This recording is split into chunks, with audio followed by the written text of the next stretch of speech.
Preface. 1. Myths are untrue facts. I remember never watching a movie by the famous actor Jackie Chan titled The Myth. That was the first time I came across that word.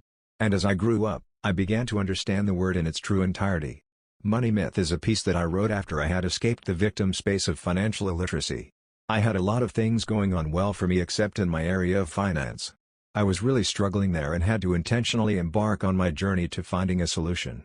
So, I began to explore the financial world. I was inquisitive and wanted a whole change. In the process, I began consuming materials that began the journey for me. And there was something I discovered early on. I was shocked that money problems began exclusively with our mindset. The reason a lot of people struggle with their finance is basically a mentality thing. That is the problem. You won't believe how much your head play tricks on you. So, don't play with expert. When I started getting into those materials on money, I was blown. I read everything that my hands and eyes could find as regarding money. It was there I began to see things that were strange to my world. I saw how my mind was making it a hard task for me to flourish financially. I came to the point that it was obvious to me that I needed a paradigm shift as regarding the subject money. The mindset I grew up on was very questionable. I went into that details in one of the chapters. While I began uncovering this, I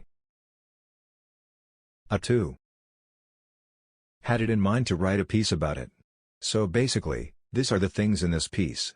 I'm sharing some very personal and real struggles that has to do with the mindsets that could actually keep you on the rat race, where the struggles always continues.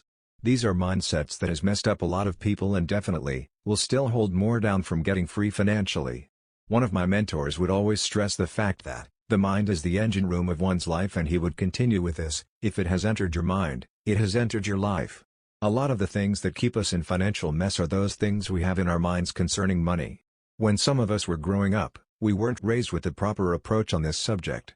And for many of us, when we start out and seeing the need for money, almost unconsciously, we approach it with the mindset we were raised with. Like I said earlier hinted, you need to respect an expert's take when they speak on their respective field. And left to me, I feel if you were not raised by a parent, guardian who were successful in businesses or was not raised in a business environment, I can tell you frantically, you are not as financially smart as you thought. Immediately I got started on those materials, I realized I was a complete novice when it comes to money matters.